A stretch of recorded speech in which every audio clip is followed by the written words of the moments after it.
In today's video, I'm going to teach you how to enable 2FA in Otter AI. Two-factor authentication adds a quick extra layer of security to your account by requiring a one-time code from your phone in addition to your password. It takes just a few minutes and dramatically reduces the risk of someone getting in without your permission.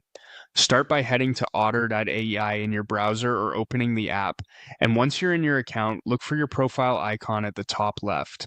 Click that to open the menu, then choose Account Settings. In the Settings page, switch to the Security section. Here you'll see the option to enable two-factor authentication.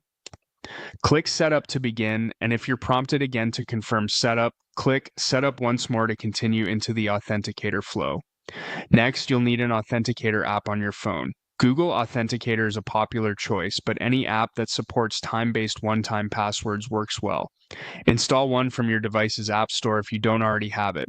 These apps generate a 6-digit code that refreshes about every 30 seconds and doesn't require a data connection once configured.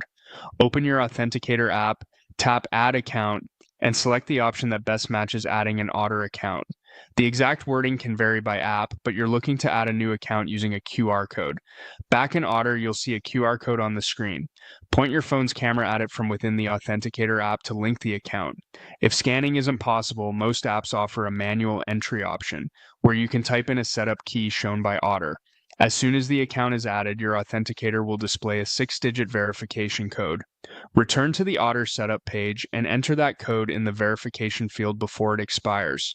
If the code changes while you're typing, simply use the next one. Click Verify to complete the process.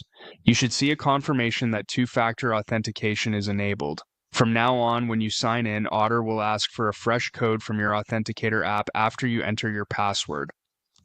Keep your Authenticator app accessible, and if you ever change phones, make sure you transfer your Authenticator accounts first so you don't get locked out. If Otter provides backup codes during setup, store them securely in case you lose access to your device. That's it, your Otter account is now protected with two-factor authentication. Thanks for watching and enjoy the added peace of mind.